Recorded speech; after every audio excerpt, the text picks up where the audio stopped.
This podcast was produced by OAR FM Dunedin with support from New Zealand On Air.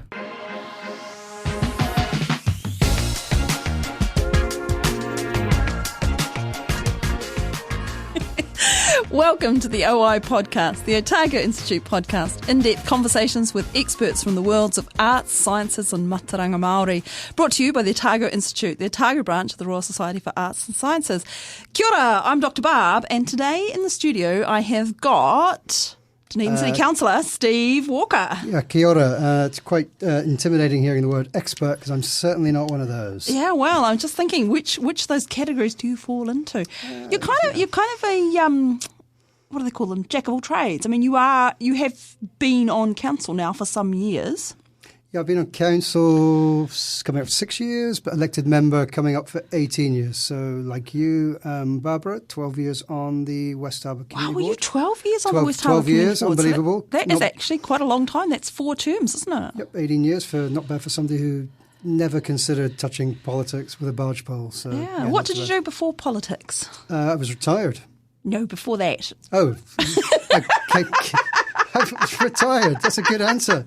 So usually I sort of start off with, how did you come to this point in your life? We've only got an hour here, and if you want me to answer that question, it'll take up more than the hour if you want to hear my life story. just some idea of your background life experience there. Hit the highlights. Yeah, here's the highlights. So let's go. So I came here in 2002. Prior to that, I didn't work.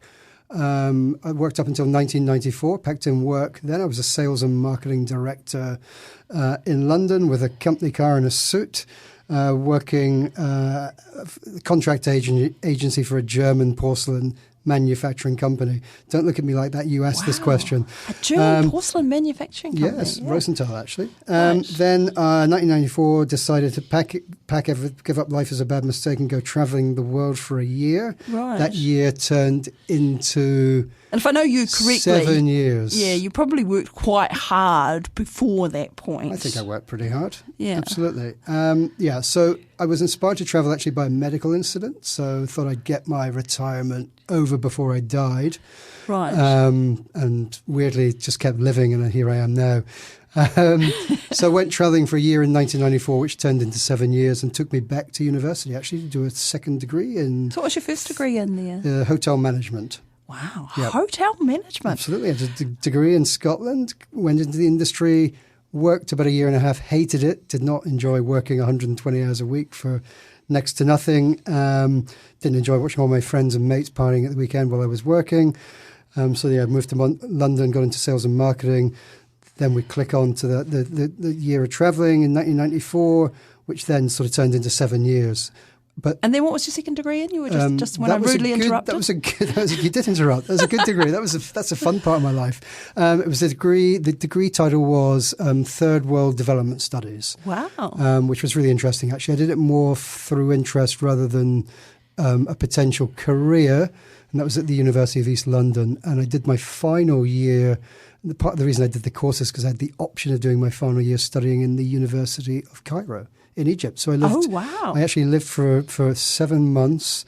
In Cairo? Literally 50 metres from Tahrir Square, which is bang in the middle of central Cairo. Wow. Which I often, in my mind, when we're talking about parking problems in Dunedin, my mind drifts back to this city of 22 million people, which is crazy and mad, and think, you guys around this table really need to get out more to understand what real problems are. So that was I think that's where some of my frustration with the discussion in Dunedin around parking comes from as well, because I feel like of all the places in the world that I've lived or visited, the easiest place to get a park is Dunedin. And I'm just going to go, why is this even a topic? That's right. And the frustration is in that sense, Barbara, but also the frustration for me now is in the real data and stats that we have. Yeah, it's not just anecdotally, no, it's actually true. We now collect the data and stats, and ironically, I was just speaking to a council manager last week.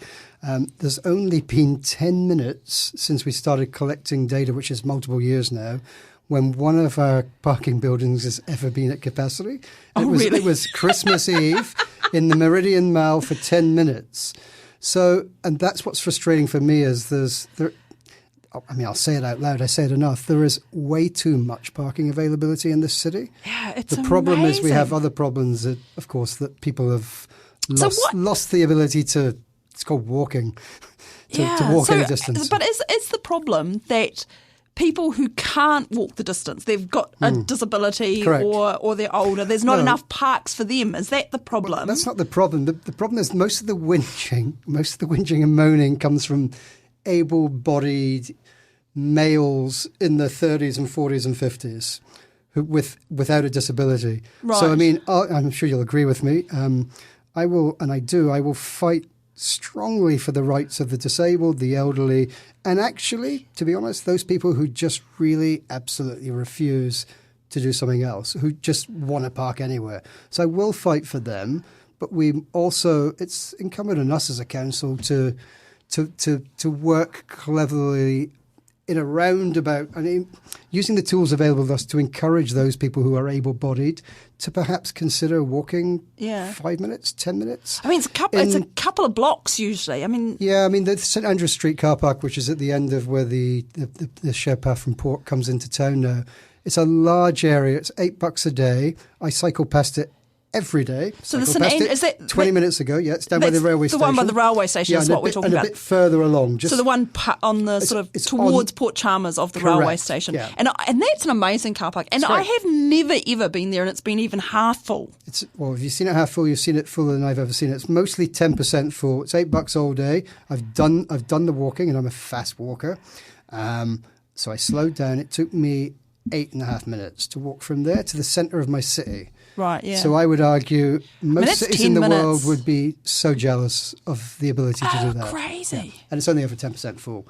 Yeah. Yeah. But let's not lessen, though. There are definitely, and you've raised it, there are genuine concerns for those people that desperately need to park close to where they need to go. And see, what I would argue is part of the stoicism of some of our older residents who resist getting a disability parking ticket longer than they should, and then they're like, I can't walk that far. And I think if you're at the point where walking 10 minutes is a struggle for you based on your body, then you should be able to get a disability car park, I think.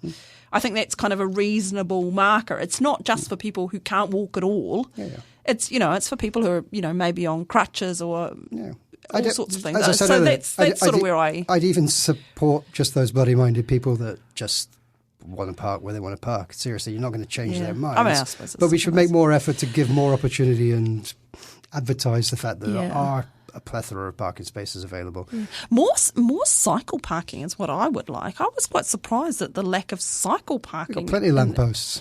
Yeah, I know. And see, that's the trouble is as soon as you've got bikes hanging around lampposts and things, then it becomes an obstruction and an accessibility issue there. So I think just more, and I also think if you've got really nice, safe, not sort of round the back of a building where no one can see it being stolen, but out there in the open. I can see the story here. As soon as we put in its cycle infrastructure, those people that hate the biking community, and there's lots of them, will be there with the cameras, taking photos and saying, "Look, there's nobody using it." But they won't do that with car parks. Yeah, but I have a little bit of sympathy for that because we had the cycle path open out to Port Chalmers and their shared path, not cycle path. Sorry, shared path. Yeah, I'm totally terrible, aren't I? Shared path, and there was a distinct lack of cycle stands, places to put them in, and the footpaths there are full of other things, and it is a bit of a nuisance. And we did put some cycle stands out there, and they were unused for a long time, and I was like, oh, God, that was such a hassle for me because we couldn't get anyone to do it. So we just found some and repositioned there. And some of them were, like the ones at Curious Bay Hotel, were just phenomenally well used right from the start. Those two big ones out there, people just cycle and they love going and sitting outside Curious Bay Hotel. So I'm smiling at you because, listen, there's no perfect solution. But the thing is that, I think, I'm just going to interrupt you interrupting there. I think that it's a matter of time. They have to be there and you have to just be patient because you can't expect people to just straight away know that something is going to be available and then use it. So you have to put it there, and then, like the movie says, make it and they'll come. Sort of. And wait a bit and show it there and advertise it and have it there. Yeah, you should go into politics, Barbara. No. Love your optimism. No. Listen, whatever we do, there's no perfect solution here. If we put a bunch of bike parks... listen, but bikers, unlike car drivers, they're a very resilient group of people because we've had to put up with a lot of impediments to engaging in our practice. But at the end of the day, I mean, I don't think we should dwell on the parking solution as the problem. The problem we have in the city is a little bit of a lack of connectivity with existing cycle infrastructure. And remembering, cyclists aren't some homogeneous group here. There's a big spectrum, and there's people like me who've cycled consistently since the age of 5 who'll just cycle anyway. You don't have to do anything for me, and I'll do it. There's some people who won't do it whatever you put in. So you could put in the best cycling infrastructure in the world that won't do it. The key is that middle group of people who are the sort of still to decides. Yeah. And that's why you need some better connective stuff. Because ultimately, as you become a better cyclist, you work out routes. Yeah. So you could put in a $1 million self-contained cycle path, but if it's slower than another logical street route, you'll take the street route. Right. And that's been proven by data all over the world. It's the same with walking paths, right? Yeah. Where people put in walking paths and then there's all the muddy tracks that go where people actually want to go. And, the research around that just says, put some gravel down, see where people want to go, and then put the path where people want to go. I mean, that kind of... The best thing to cyclists is actually weirdly more cyclists. So non-cyclists take confidence from seeing a city full of cyclists. Yeah.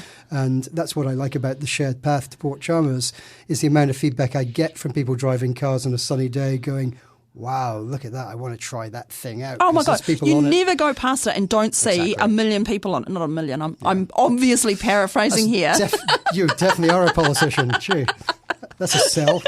But it's all, in the first couple of weeks that it was open, it had, 10,000 people because they recorded it. I can't remember what it was, the first month maybe, it was 10,000 people. I can't remember the numbers offhand now, but it was a lot. And they actually they put the little things out that record how many people go on it. And of course, it is a shared path. It's not just cyclists. And anytime you see it, you see dog walkers on it, you see walkers, you see runners, you see people in funny skateboards and scooters and all sorts of crazy, not motorised scooters, little kiddies with scooters. And you do see all of the community out there, all ages. To be fair, that first 10,000, there's probably about 1,000 of those were me going back and forward, to be honest. But listen, when I cycle every day, because we had a debate, I don't know if you were last week in council, where Councillor Van der Vos, seconded extraordinarily by our mayor, moved a motion basically to say let's pull back on investment in cycling infrastructure, which is ironic because we literally have none at the moment other than Albany Street, which was funded actually 2 long-term plans ago. And although people are saying it's a 20 million cycleway, it's actually 10 million because prior to this new government getting rid of subsidies, that one has a subsidy. So it's not extraordinarily expensive in the scheme of things. Yes, they moved a motion to review our cycleways, which is extraordinary. And they based that on data, so it's inspired me to do my own cycling survey. So I cycle every day, and you inadvertently called it a cycleway earlier, but for somebody like me who cycles every day, I reckon, and what do you think of these figures? I reckon it's about 70% walkers and dog walkers. It's about 15%, and this is the one we didn't suspect, of students who go to keep fit on it, particularly at the Dunedin. Like joggers and stuff, Lots of joggers, and lots of them, particularly this week as the students come back. Yeah. And I'd say just the rest are cyclists and a very small group of others, and you've described some of them. Yeah. In fact, there's a guy who I pass most days who's a speed skater.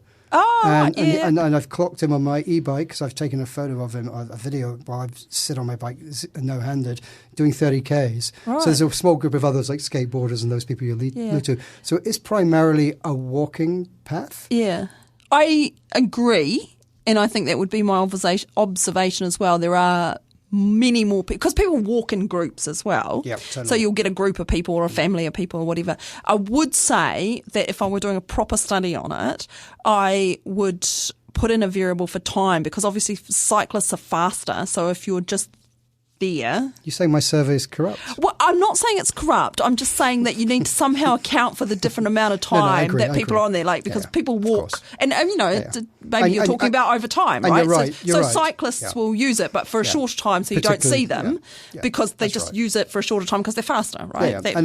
But it's equally between legitimate. 8 and 9 a.m. in the morning, you're right. When you get off at the station end, it's great. Actually, it's really encouraging to see lots of cyclists converging from different parts of the town, which even 5 years ago you wouldn't have seen, and definitely 20 years ago. We were invisible. So. From West Harbour, the shared path, got to get that out of my head. The shared path has had a huge impact. And I think also short trips from the likes of Sawyers Bay to Port Chalmers and back, I think, because that's now a safe path that people can walk without being on the road, and particularly with the log trucks. So I think that is a big change to West Harbour.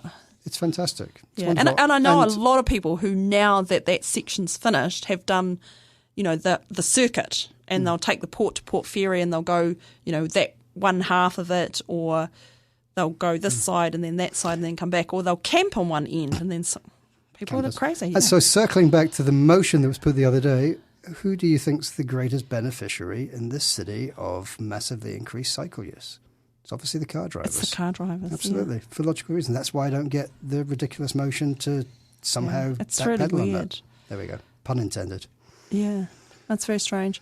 But one thing I would say is how great has the George Street Market been? So that was actually just a few weeks ago, and it's the first big one, and hopefully that's going to be an annual show, is it? It was rubbish. It was just, rubbish. Just 30,000 people turning up for a good time. It's terrible. Isn't it amazing? And using a rubbish street. Beautiful day for it. And are we thinking that that's going to replace the Thieves Alley? I don't want to speak for our wonderful events team, and all credit to them actually for putting on an amazing day. And the weather did help. It helped there was cruise ships in as well, but. That aside, I don't know if it's going to replace Thieves Alley. I think at the moment the key is to make sure it's a recurring event. Yeah. And certainly the feedback I got after that, there was a lot of people saying, we should have it every week or every month. I don't think that would work. And people calling, for example, to move the farmers market up there definitely wouldn't support that either. And the farmers market is the farmers market because it's in the location it is.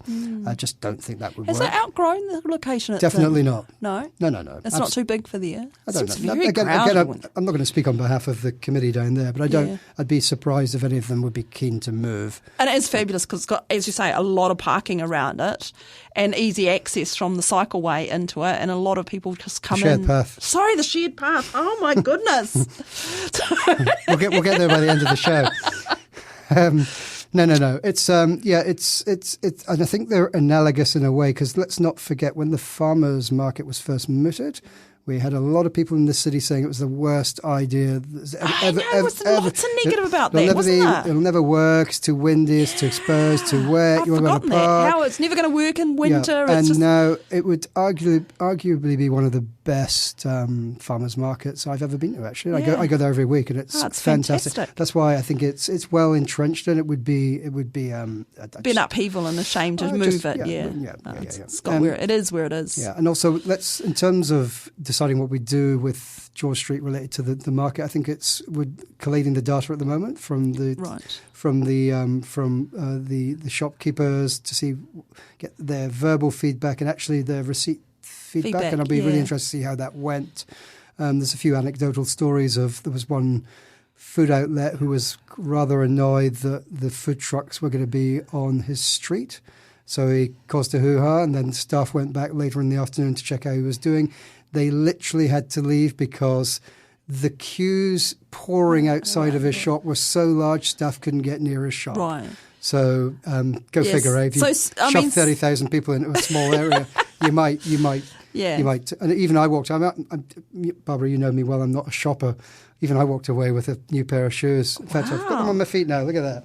Even bought these shoes on the day so there we go. Fancy. I know. Wow, there you go. So let's hope that there was benefit there, and let's hope that the input from everyone is considered before we decide where we go. So I think it's a really important thing that we had an interview earlier or later last year with Glenn Hazelton about the urban redevelopment, and one of the really big takeaways from that, for me, from that interview, was the amount of time and energy that team put into actually getting consultation from groups that currently weren't using George Street, or, groups that didn't particularly have a big, loud voice. And I think that's quite often what gets forgotten in the kind of current social media type instant keyboard warrior environment, is that there are, George Street, the Octagon, Princess Street, that is the centre of our city, and we should strive for it to be an inviting, friendly place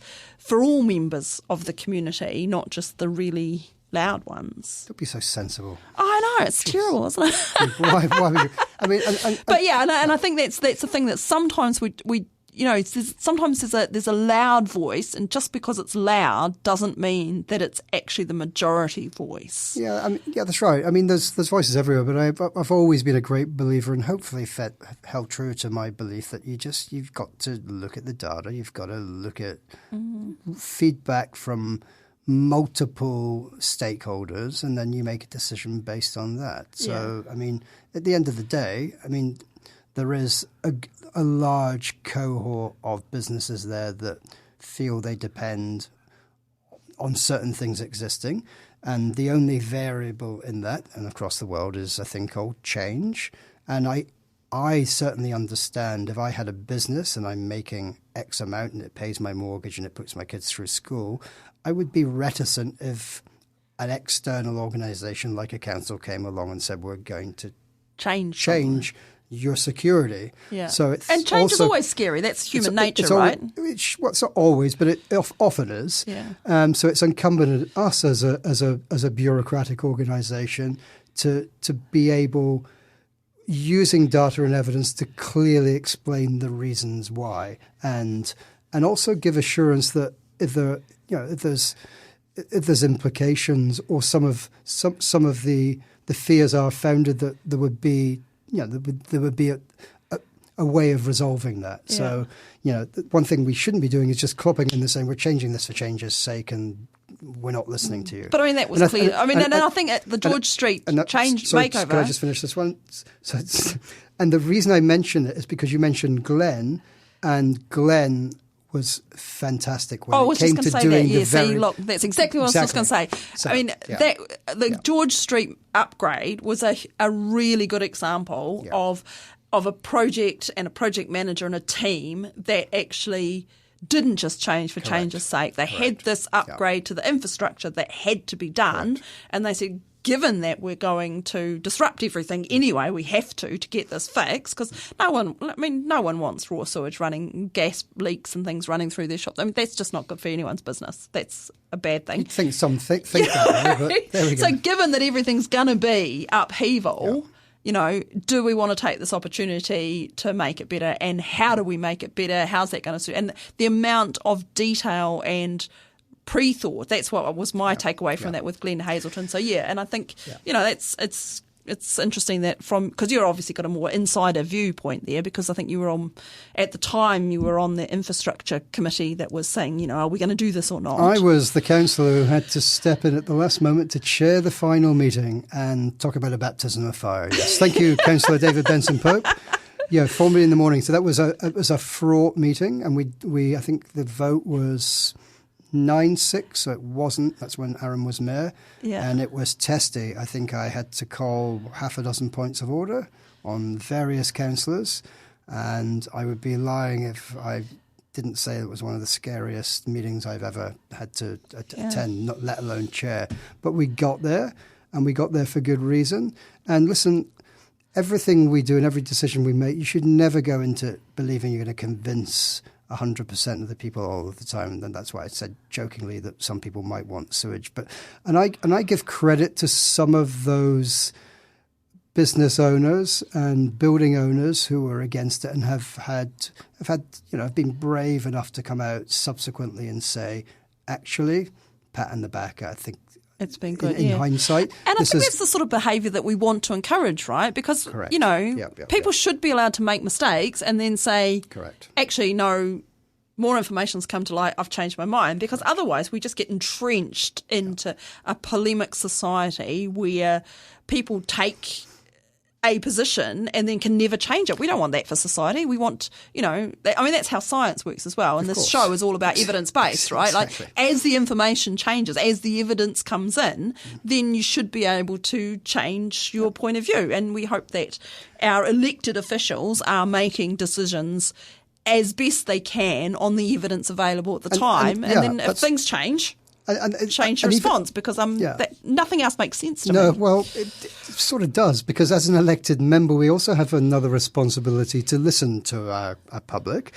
And I sometimes facetiously say to people, listen, I'll back you if you want us to reduce rates by 4% next year. But please, before I do that, can you come to me with a list of the things that you don't want done? Yeah. What do you mean? I said, well, if you don't want Moana swimming pool, if you don't want the art gallery, if you don't want Toy 2, if you don't want X, Y, Z, and often I didn't realise that's what we get. And it's the same with change, actually. If there was a overwhelming sentiment in the community for us not to do anything, i.e. not to change and not to fulfil what is our strategic objective to be one of the world's great small cities, I'll back you. But that's not there at the moment. Most people actually want the city to continue in the trajectory in the way it's going. Otherwise, we will be left behind.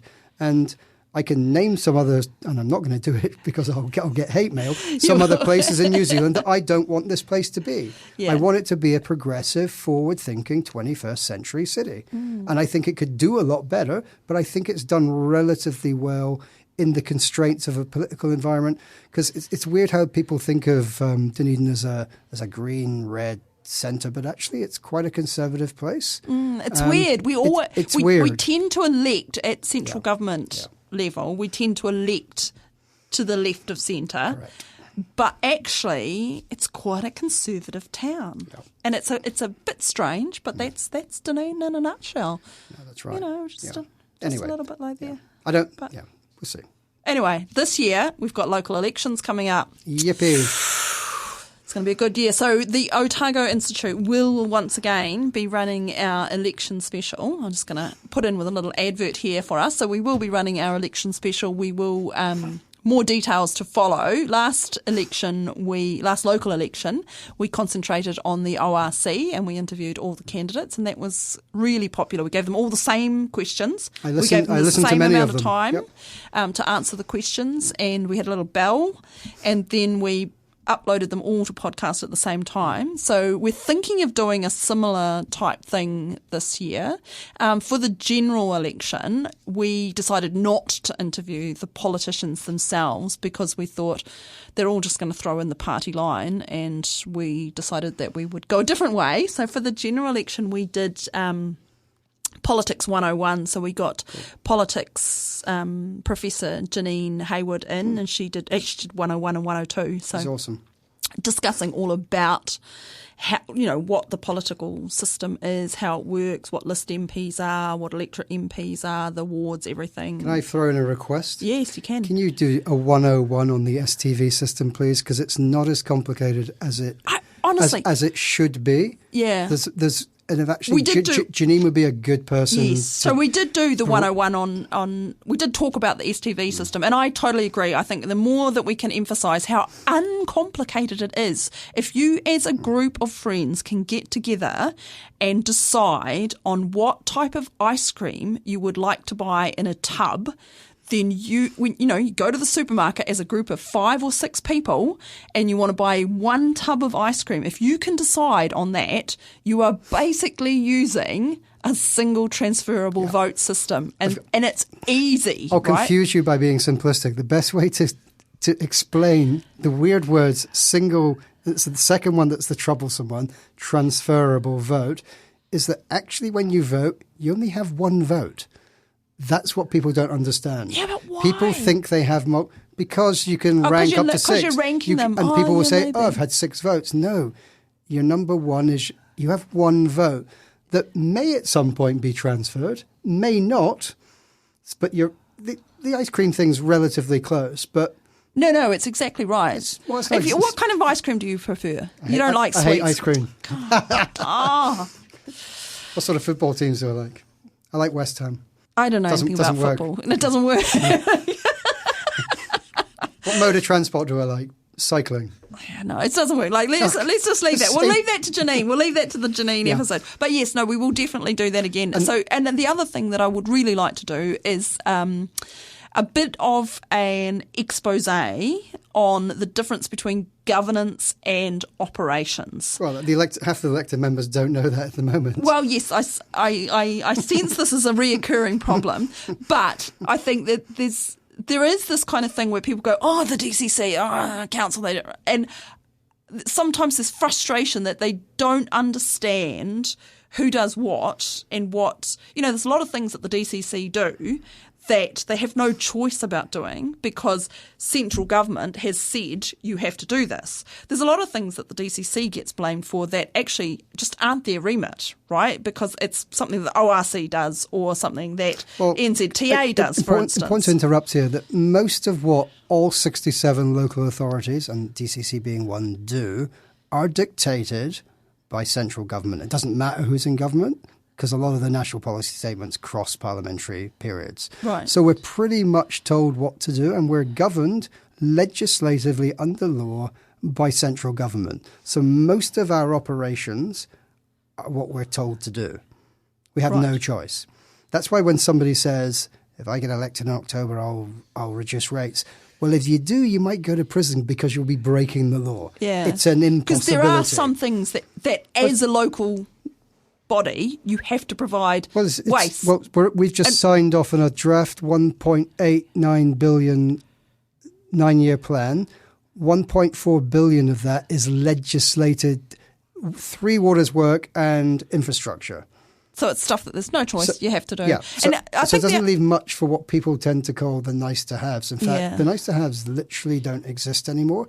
I wish there was lots more. Yeah. I'm a great advocate of nice to haves because they feed into making your city better than other cities. Well, there was a lot of discussion this summer over the lack of mowing of the brems and stuff. So any thoughts? Berms. Are they called berms? I don't know. The bits of grass outside, the berms, the bits of grass outside your house. Yeah. So thoughts on that? I think it was a trial that proves that local democracy works well. We decided as a council to support the operational side of the business, who suggested that could save $1 million a year.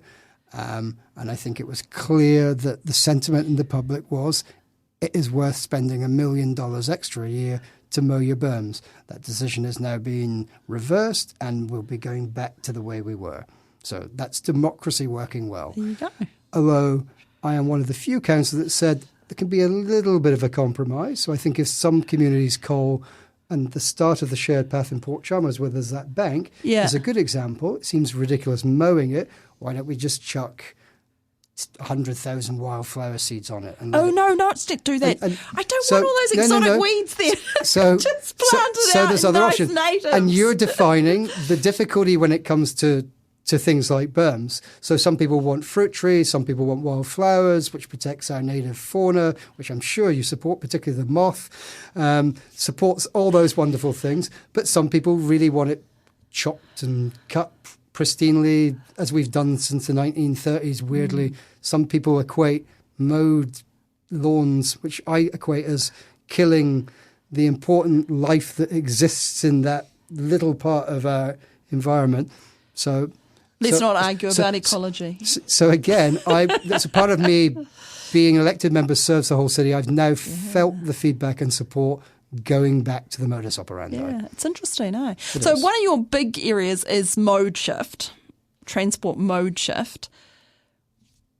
What is that's right, isn't it? Like that's one of many things I believe in, Barb. Yes, I was just as a jargon term.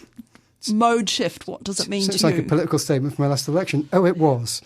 No, I'm a great supporter of mode shift because go just cycle back. You want to know what mode shift is? Yes, just for those out there so that they haven't heard the term maybe, because I think it is. It's a relative thing. Okay, mode shift means creating policy within your organisation to encourage other forms of transport other than what exists already. So in Dunedin, we're primarily a city of cars.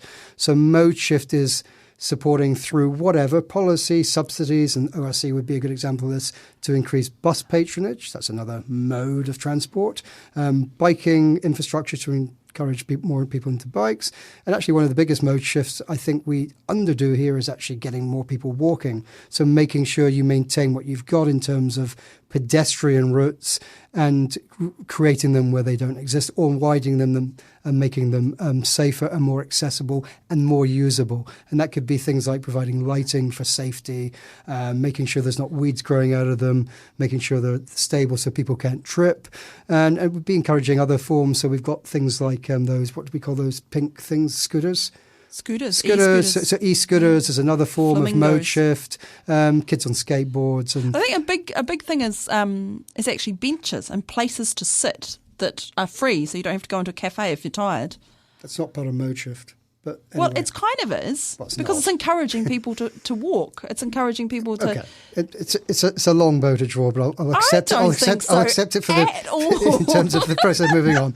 But mode shift is basically creating the space to making places attractive. And if you go to big cities, What like about trains? yes, of course. That's Where are another we one. at in trains in Dunedin? You just took the words out of my mouth. So if you go to places like Singapore or even Sydney or Melbourne, you'll see things like trains. I don't think we have a population base yet we don't.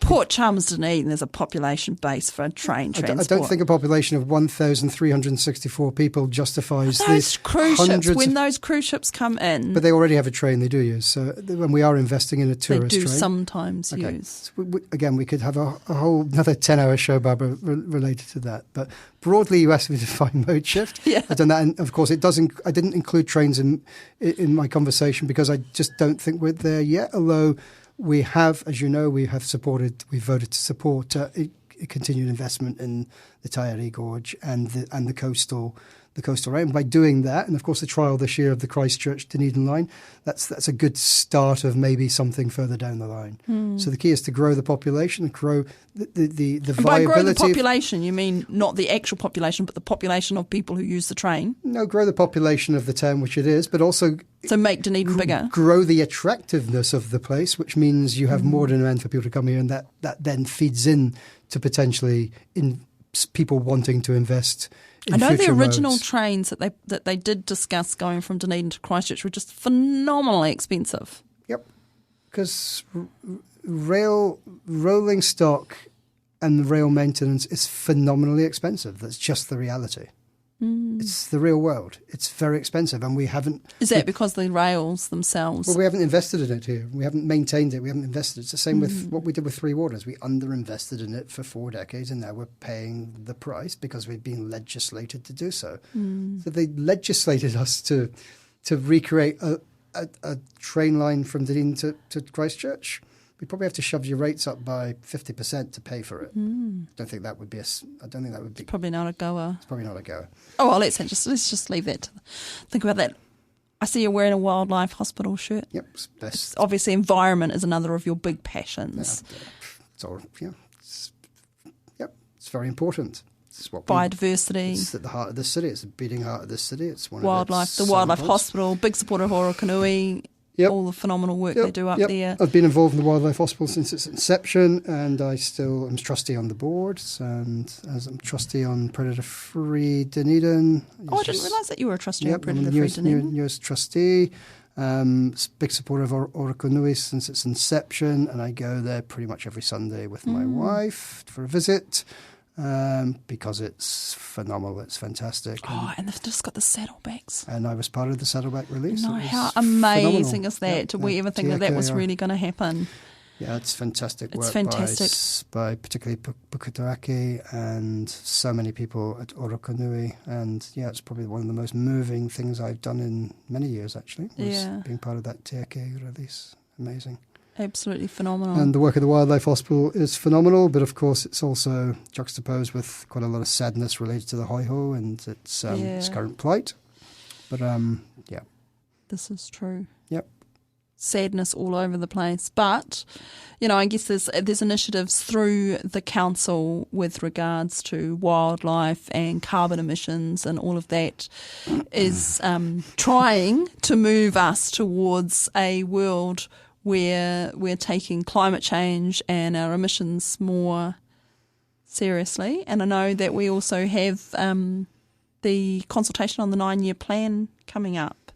So I think that they finish the end of March, is that right? 31st of March is the final day for submissions? Correct. It's for all of March, 1st of March. Yep. Yeah, I think this. That's right. And I'd urge, it's funny you mentioned zero carbon because we did vote recently not to support what we call the medium and high investments in zero carbon. So that was a very tight vote, 8-7.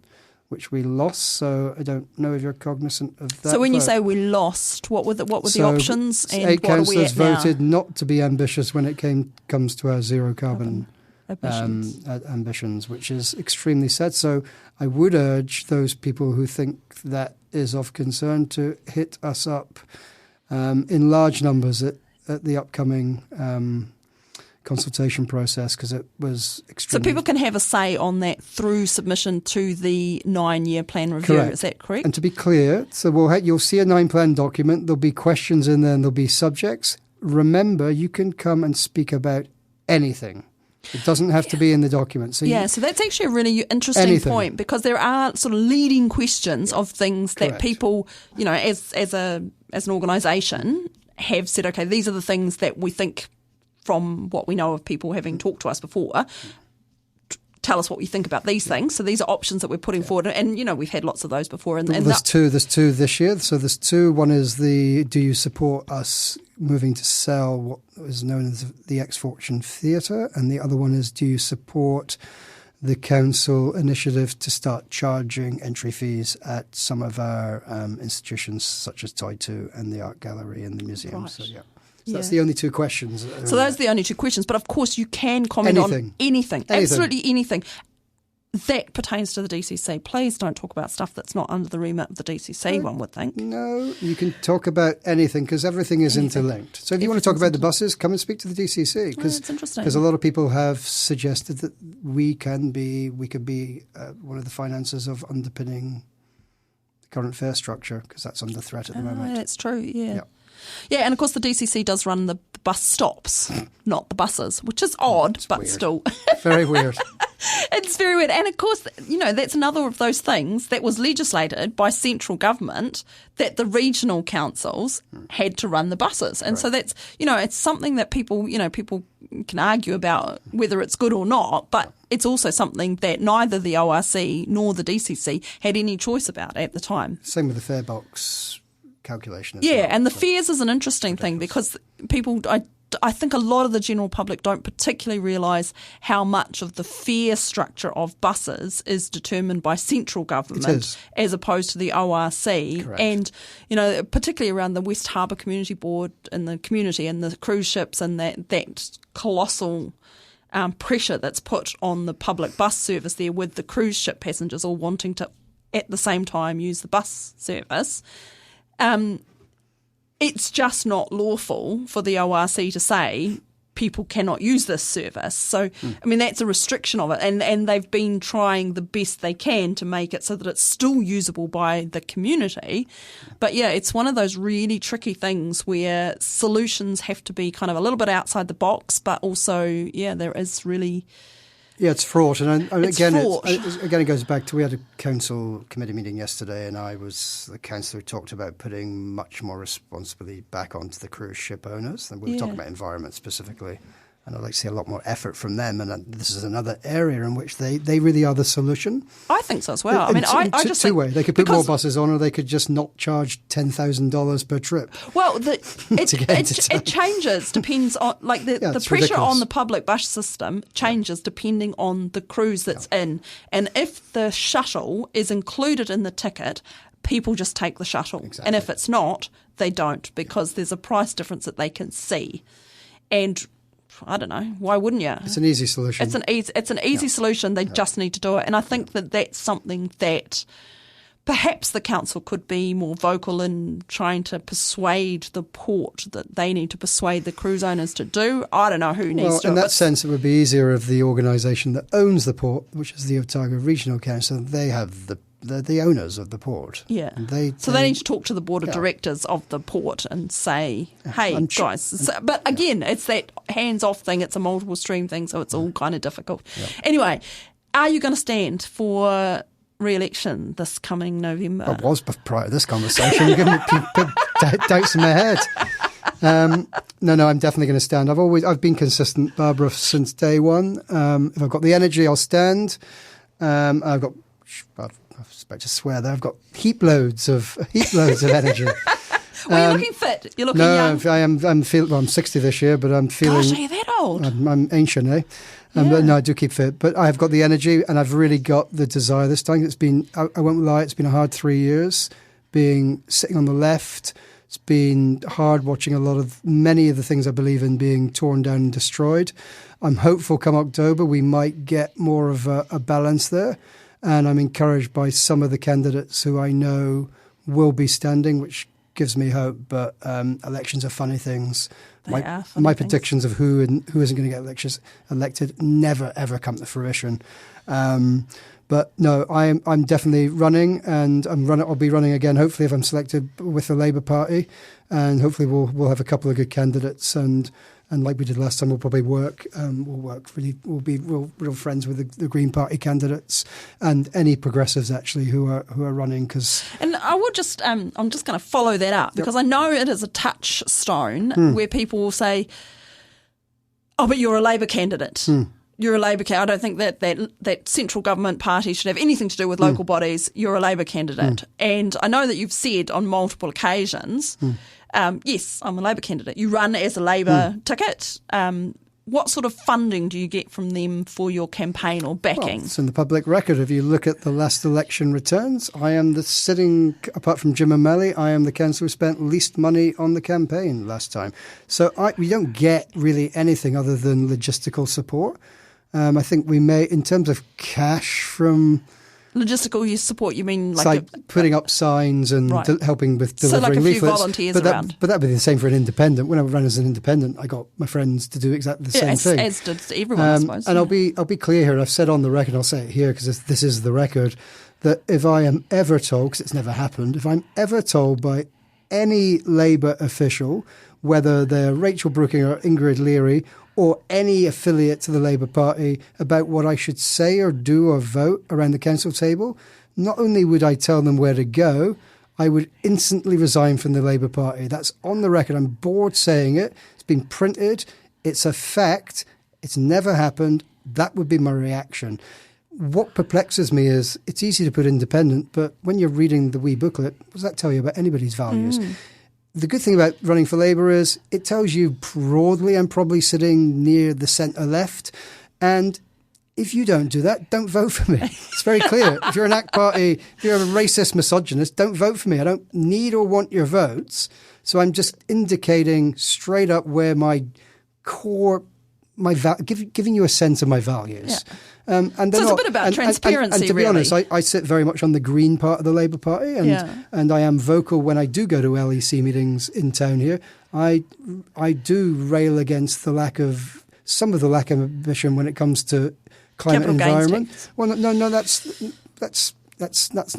not curing a systemic problem. Yeah. The problem in this country is we don't pay enough tax, so it won't be cured by hitting up a few millionaires or people who sell the houses. There's been calls, not from anyone in this room, to kill a few billionaires, and that'll shake the world up. But it won't. The reality is, if we want what we're used to in this country, we have to pay a lot more income tax, and that's a reality. We can't keep pointing to places like Finland and Denmark and Norway and Holland and saying, look at them. There's a difference. They all pay minimum 50% income tax on the money. But the difference is they get amazing education, they get amazing healthcare. It's not the difference. There's an expectation with doing that. The expectation is you get your knee operation within 3 months, you get a great education, you don't see many homeless, the list goes on. So I want to see a government of any colour who's brave enough to say, we're gonna raise your taxes, but for that you're going to get. So not tinkering around the edge with capital. I support capital gains. I think they should do it just optically. Yeah. I don't see why somebody should have 59 houses and scoop all the profit for that. But they should also start by saying your home is sacred. Yeah. Your home is always protected. I went through this in the UK when they brought in inheritance tax. Your home is safe when your inheritance to your kids is safe. But if you own multiple houses, you're going to pay something still on the vast profit you make. Remember, when you initiate these policies, the mega rich are going to remain one thing. They're going to remain mega rich. Yeah, and I guess what I would really like to see is that starting $10,000-$20,000 no tax. Agreed. And I think that's where you make a big difference. Yeah. And that's, first $20,000 that Totally. billionaire down the road earns. I don't care if he doesn't pay tax on that. What I care about is that he pays tax on the last couple of million dollars. If we look after the poorest people in our country, we look after everyone. And it means that people like you and me don't have to go out and buy security systems. Yeah. And it's just a nicer place to live. it's a much nicer place to live. Yeah. And I you think should join the also- Labour Party, Barb. Yeah. I think that's, it goes back to the values of society, and that's where New Zealand was founded. And, not just talking about European founded either, that, that sort of community caring society. Absolutely. If you go back to Te Ao Māori, that is 100%, very 100%. central to that. And I think, Absolutely. there's a lot to be said there. And a lot to be learnt. And a lot to be learnt, yeah. And, we have got 3 minutes left. This reminds me of your election interviews last year when you interviewed candidates and they all had a minute and a half. And after they'd spoken for a minute, you always said, "You've got 28 seconds left. Do you want to say any more?" And everyone was always stuck and silent. I know. So give me a 3-minute question. Oh, 3-minute question. If you were mayor of Dunedin, what's the first thing that you would do? I wouldn't be mayor of Dunedin because I don't want the job.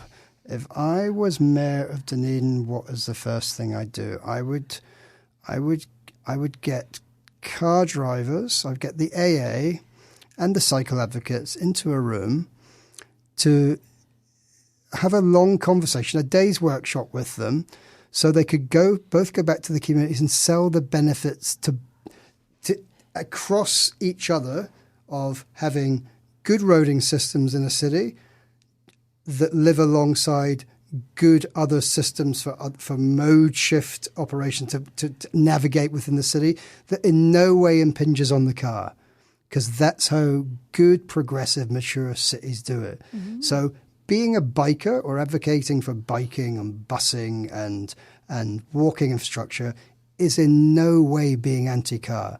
I own a car. I like going in my car to places, and I want to do that efficiently, and I want to be able to park, and I want to be able to do it without impediment. But I also want to live in a city where everybody else can choose to travel the way they want to do. So I'd get both groups to advocate for the other group, making it a nice, a beneficial city for all forms of travel. And I think if we could just do that. And so as a cyclist, I get abused continuously, usually by males in their 40s, 50s and 60s. And I actually deep down don't even think they know why they're abusing me, other than they've got a sense that a cyclist is a bad thing.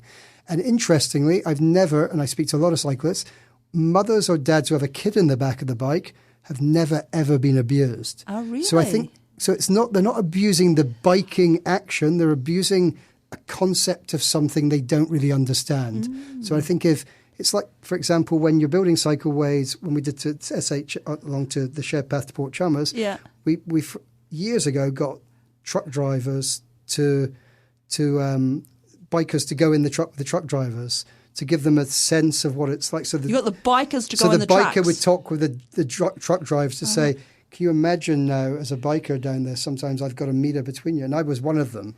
Oh, do you know what I saw and the other day? It was incredible how we changed the whole vision of the truck drivers. Yeah. I saw the other day, it was one of those reels that you see on Facebook, and as part of the bus driver training, they had the bus driver sit on a bike that was stationary, but they had to keep pedalling it, and the bus went past, and they were just like, "Oh my God, it's scary, eh?" No, I nearly got killed once, and that's what led to this happening. Yeah. Any cyclist who's ever cycled has. No, we can have it all, basically. Yeah. It's not by having cycle infrastructure. It doesn't mean we don't have driving infrastructure. I mean, it's very simple, and it frustrates me how simple it is and how hard it is to address. Yeah, I can see some frustration. Yeah, and I think the current mayor. Sorry to dive into him, but he does believe, by backing that motion the other day, that somehow cycling infrastructure is an impediment to the city being better, and that's worrying. It is a bit of a shame. And if you juxtapose that with the previous mayor who thought differently, I think you've got two different ideologies that are so at odds with each other, and they both can't be right. Hey, thank you so much for coming along today, Steve, and good luck with the elections. I hope that they are fair, and I know what I would really like to see is I would like to see a clean election where people are discussing ideas and policies rather than attacking the person. That's what I would like to see. I think that we can do that as a society, and that's what we should aim for. Everybody doesn't have to believe the same thing, but I would like to see it where people are not selling misinformation and they are, attack the policy, don't attack the person. That's what I would like to see. You'll definitely see that from me, but I can guarantee you will not see that in the election. No, overall. we're not. We're gonna be positive about this. We're gonna hope that it's gonna happen. I can say that if you have enjoyed this interview with Steve Walker, you may be very excited to flick back through our podcasts and go to the Peter Reid one on transport mode shift, on the early mode shift transport in Dunedin, when it was coaches and walking and biking to cars in the first place. And one of the first things they did was, of course, think about the roads and the pathways coming in and out of the city. So, yeah. Very interesting. Thank you very much. Pleasure.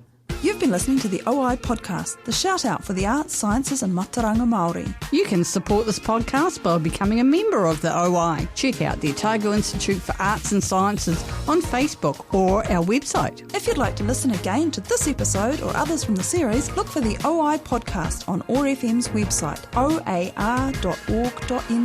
Brought to you by the Otago Institute for Arts and Sciences, the Otago branch of the Royal Society of New Zealand. This podcast was produced by ORFM Dunedin with support from New Zealand On Air.